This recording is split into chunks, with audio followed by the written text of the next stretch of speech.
Nah, ini sebenarnya menjadi tentang ketenagakerjaan. Mungkin nanti Pak Hanif juga akan lebih mengupas lebih juga ya. Kebetulan saya di komisi ini salah-satunya juga kemudian bicara tentang fakta lagi terkait dengan angka pengangguran Diskusi mengenai soal pembangunan SDM unggul dan politik kesejahteraan.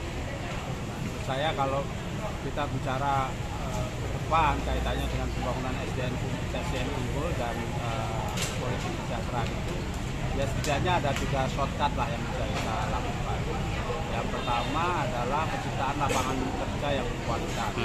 Nah itu topangannya ada 2, yaitu ekosistem bisnis yang baik dan ekosistem ketenaga kerjaan yang adaptif. Yang kedua adalah penguatan akses dan mutu pendidikan dan pelatihan vokasi. Nah menurut saya ini strateginya bisa melalui politik anggaran dengan mengambil 10% dari 20% dana pendidikan itu. Alokasikan 10%-nya untuk penguatan akses dan mutu pendidikan maupun pelatihan vokasi sehingga masyarakat kita ini bisa beradaptasi skillnya di tengah dunia pekerjaan yang berubah terus-menerus saat ini. Kemudian yang ketiga adalah pelaksanaan jaminan sosial yang berkualitas dan merata. Nah, kita sudah memiliki sejumlah skema jaminan sosial yang saya kira kualitasnya dari hari ke hari makin baik dan ini harus terus didorong dan tingkat kemerataannya juga harus terus diusahakan gitu. Nah, tentu dengan mempertimbangkan banyak hal karena misalnya nih salah satu yang sekarang di beberapa negara Eropa misalnya pakai itu ada namanya universal basic income atau pendapatan dasar warga negara. Jadi setiap warga negara itu dikasih pendapatan dasar gitu. Nah tapi kalau bicara soal itu kan pasti harus mempertimbangkan kekuatan fiskal kita sebagai sebuah negara kan. Nah tapi kita nggak bicara soal itunya. Tapi menurut saya bahwa yang penting kita ini punya roadmap bahwa jaminan sosial kita ini dari waktu ke waktu harus makin berkualitas, lalu cakupannya juga lebih merata untuk seluruh warga. Itu penting kalau di daerah itu adalah bagaimana agar setiap pemerintah daerah itu benar-benar bisa melihat struktur dan sekaligus potensi dari tenaga kerja yang ada di daerah. Maksud saya struktur itu gini, kalau misalnya daerah itu didominasi oleh lulusan SD SMP, nah maka harus ada intervensi yang cukup kuat dari pemerintah daerah untuk mendorong peningkatan skill secara lebih cepat.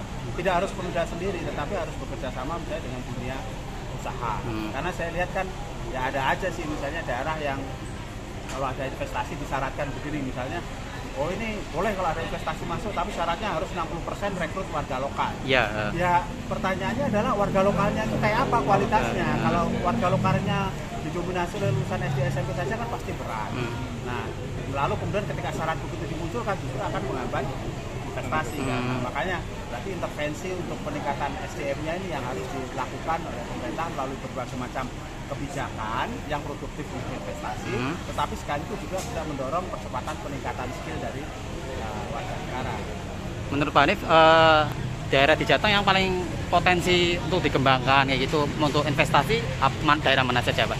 Ya kalau selama ini kan misalnya yang sudah ada kawasan industrinya misalnya kayak sekitar Batang dan sekitarnya gitu. Itu kan pasti kebutuhannya juga besar karena di sana ada kawasan industri baru, Tegal, kan itu juga ada kawasan industrinya dan mungkin beberapa daerah lain misalnya Temanggung kan sudah mulai ada pabrik-pabrik yang muncul di sana.